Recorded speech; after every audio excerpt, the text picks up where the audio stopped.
कुछ international space station बाबति जेकॾहिं अवां इंसानी तरक़ी खे परखण ऐं ॾिसणु चाहियो था त हिकु अहिड़ी शइ मौजूदु आहे जीअं ही चूंड बिल्कुलु सही आहे, छो जो ही उहा वाहिद शइ आहे जिते हर वक़्तु कुझु इंसान खिला में रही करे तजुर्बनि ऐं मुशाहिदनि में रुधल आहिनि। जेकॾहिं अवां वटि हिकु सुठी दूरबीनी आहे त अवां बि उनखे घर वेठे ॾिसी सघो था, जेका इंसानी तारीख़ जी हाणे ताईं जी सभ खां बहितरीनु शइ पिणु आहे।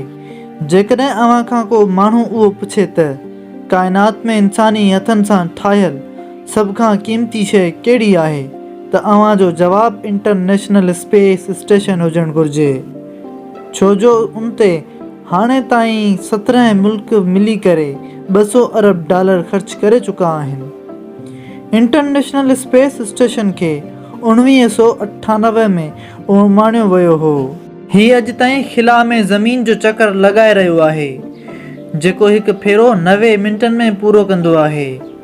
ज़मीन खां 400 किलोमीटर मथे 5 लख किलो वज़नी ही खिलाई स्टेशन ज़मीन जे वेझो 8 किलोमीटर फ़ी सेकेंड जे रफ़्तार सां चकर लॻाए रहियो आहे।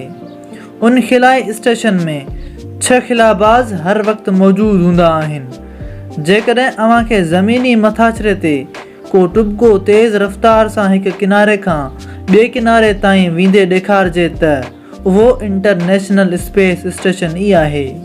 उहो असांजे मुस्तक़बिल में उन वक़्तु घणो कमु ईंदो जॾहिं इंसानु मरीख़ ऐं चंड ते घरु ठाहींदो।